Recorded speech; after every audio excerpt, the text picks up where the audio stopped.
Hey, how's everyone doing today? We got some special stuff today. We're gonna learn how to do K-pop style 2022 future funk. Are you ready for this? We're gonna go through this track right here that I made. It's gonna vibe really cool, and we're gonna go into different sections of the song and break it down for you guys. And before I move on, guys, K-pop producers community UMC is actually right now closed for registration, but the season 2 is opening very soon. So watch out, guys. You guys will have a chance to rejoin for the producers online community where you can learn how to produce K-pop music. And I'm there always to teach you guys and to give you guys different programs throughout the month. And you guys have a chance to make song placements in the K-pop industry and to collaborate with my team, UMSIC Music Production. So yeah, look out for that stuff. Shall we get to the song? I'm excited to show you guys this song from beginning. Yeah. C minor, 107 BPM. Let's vibe it. That's the intro. Yeah.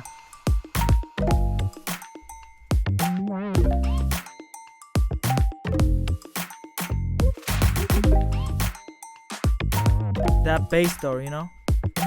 Yeah.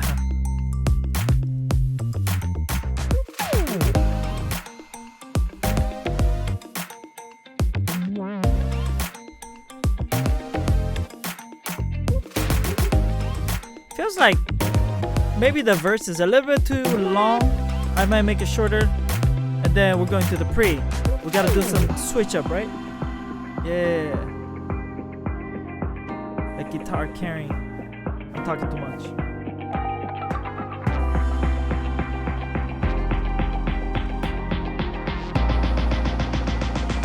Then chorus. Hit it.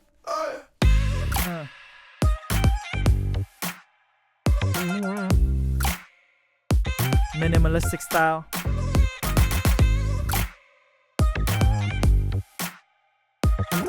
And then it's actually gonna go to the first chorus, which is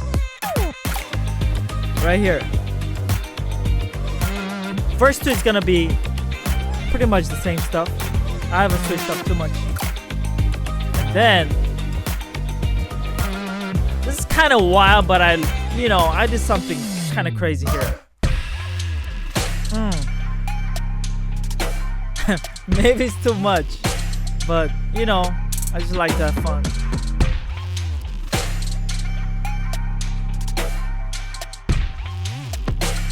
And then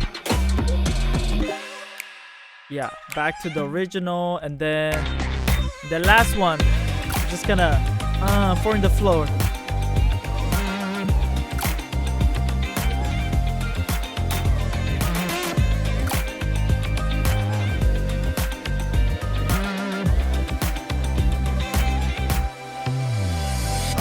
Yeah. Okay, so here's the thing. When we're making a trendy style 2022 stuff, funk is still in, but you gotta make it something different. You gotta make it spicy in a new way. So what I did is first of all, I'm maintaining this synth right here. This is basically the foundation of my song. These chords with this sound, like a very analog hardware type of sound. But as I introduce this, I go to, you know what I'm saying? Is this plug sound that is doing the leading for me instead of using that same hardware sound. Ooh. Isn't that sound so nasty and so good? I love that.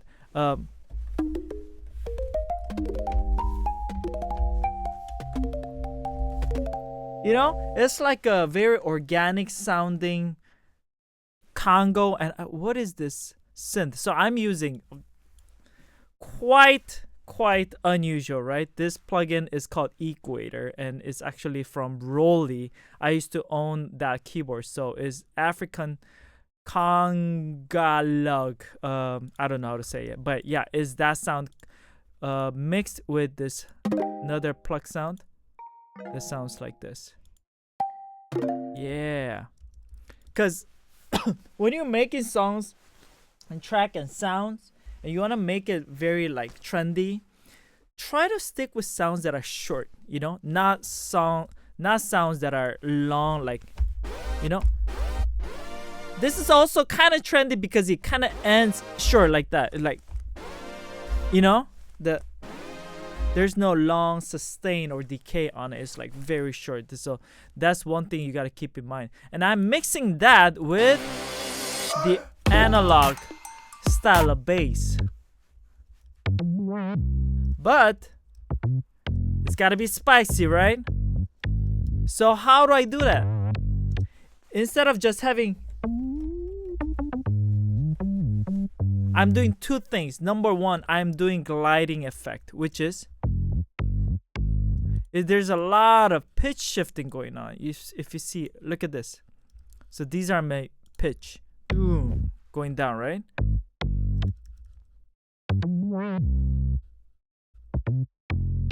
Yeah, and then boom. Yeah. But not only that, you want to make it cool in every way you can. So what I'm doing here is I have this after effect. So if I just, this keyboard doesn't have an after effect, but this one does. So if I press this and I press it hard enough, it's gonna create this effect. You know? So you could either play it like that or you could draw it. For me, check this out.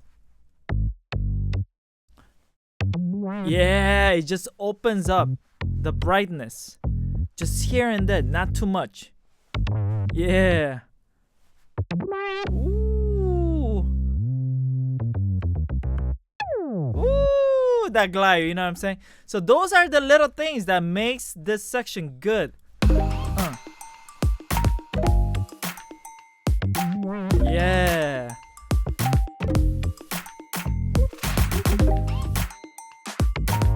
Okay, and I'm mixing this with oh man, I gotta break down the drums for you guys, because these drums is pretty epic. It's got a lot of stuff in there, but listen to this. Let me just have you guys hear the bass and the kick.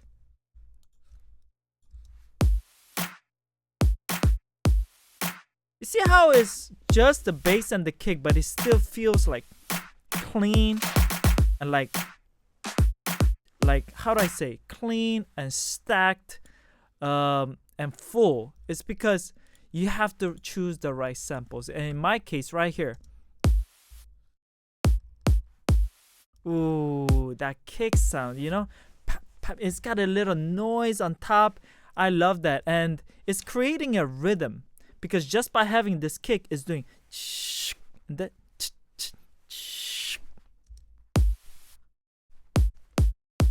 So I'm manipulating even the noise to make a rhythm for me. It's almost like a shaker effect and like a noise effect, but that's why sometimes you gotta mess with the length of the audio to create rhythm for you. With that, I have a bunch of snares stacked. This with, now we have like a stereo effect, right? Oh, now we have some punch in the middle. A little more punch in the middle. And then, so this is like my main guy, right? It's like a very short clap. And these are the things that makes it trendy. Like when you make your clap and your snare like really short, make everything short, make everything rhythmic. Yeah. And I wanted to throw an interesting flavor in there by adding like Latin style, the cowbell sound. And it kind of, you can kind of say, does it go well with it or not? it's just I gotta do something fun. I gotta do something different and wild. So I chose that. So with my bass, yeah. Like I always say, if you have a good bass and a good drum, and if it feels good, then you kind of have a song.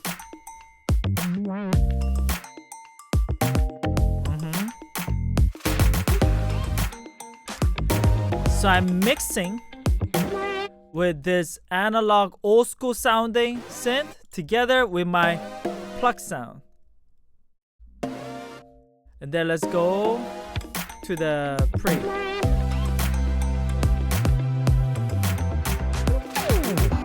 My keyboard, that's like my main, right? Together with pads, making it brighter and brighter, and filter effect, right? What about my guitar? Yeah, I actually hired somebody to play guitar in this track because, you know, a lot of times real guitars just sound better than the bass. And of course, you want to add the drum groove, like a what is that? A riser type of thing. Fills. Build up drum. There we go. And then I'm building up to what? Minimalizing it. Okay, so the way you make a good chorus or a good hook, track-wise, you either go wildly energetic, or you go very minimalistic but still cool, having nice elements that are like 3 different elements that really carries the song. In my case, I wanted to do something really simple here in the chorus because I wanted to do something very different from my post-chorus. So I just have few elements, right? Playing around with vocal chops, then making it super wild and everybody party. Yeah.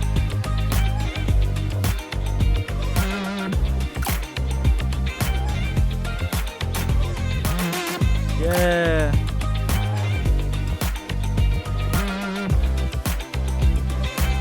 So I'm still keeping the same chord progression. I'm still keeping about the same stuff, but my groove changes a whole lot, right? So I went from here, which is my main beat, but I'm going to, yeah, for in the floor stuff with my bass.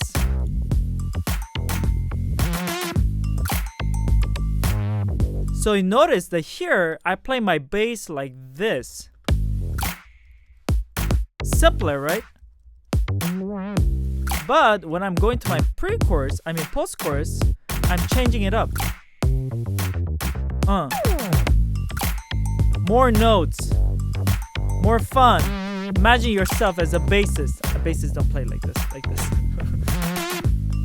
Yeah, more rhythm, right? And here, wild. Even for me, this section is a little wild. I don't know if it goes. Yeah, I feel like I almost went too much, but it's always better to go too much than too little, because you can always change it down, dial it down more. But I always like to have fun and do something super wild. Man, these basses though, ooh, like I love these bass sound here, right? With my snare here. Oh, it kind of sounds even better with just a kick and the drums. Kick and the drum, bass and the drums. Yeah. Dang. Like little things like this. That's what makes a section interesting. That right there. And that boom. 2, 3, 4. Going back. And then ba ba ba ba. It all has to be intentional. You don't just put like a loop and expect it to work for you. No, you gotta have your own creativity, your own intentional creativity in every section that you make. And if this little bell sound creates my melody for this section. If I don't have this, it's gonna sound actually very different. See, there's like no melody going on. But as soon as you add that one bell sound, creates a whole new melodic element to it, which is what I like it. What is that? I hear like a screaming noise. What is that? Did you guys hear that? Like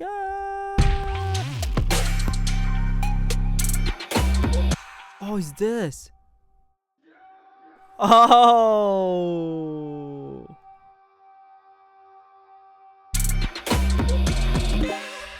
That's so cool. Yeah. And then I'm kind of breaking it down. No rhythm, but I'm preparing myself for something. And then allowing the top liner to go, Opa in the building. Hey. Yeah. You're creating momentum for a special part.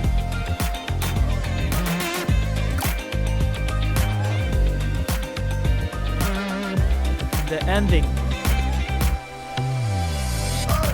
Woo! Love that bass. And that guitar. Listen to that. Da da da da. Oh, just ending that little guitar line. It just makes it super like spicy, you know. So yeah, guys. Did my it's shaking right now. Okay, I really want to ask you guys in YouTube. You know how my screen like shaking? Why is it doing that? Do you have a way to fix that? Please let me know, because I'd love to fix that up. Yeah, but that was it. What did you guys think about the beat? Do you think what kind of artist do you think it'll fit for this? Because it's kind of a different type of track, right? Kind of original sounding. Yeah, but I love it. I feel like if I can get a really good fresh top liner to do top line on this, I think it's gonna turn out to be a really cool song. Yeah, but once again, UMSIC Music Production global community for aspiring producers is going to be open very soon in few weeks, so stay tuned. We're gonna have opportunity for placement and collaboration with my team, UMSIC Music Production. So I'll see you guys next time. Peace.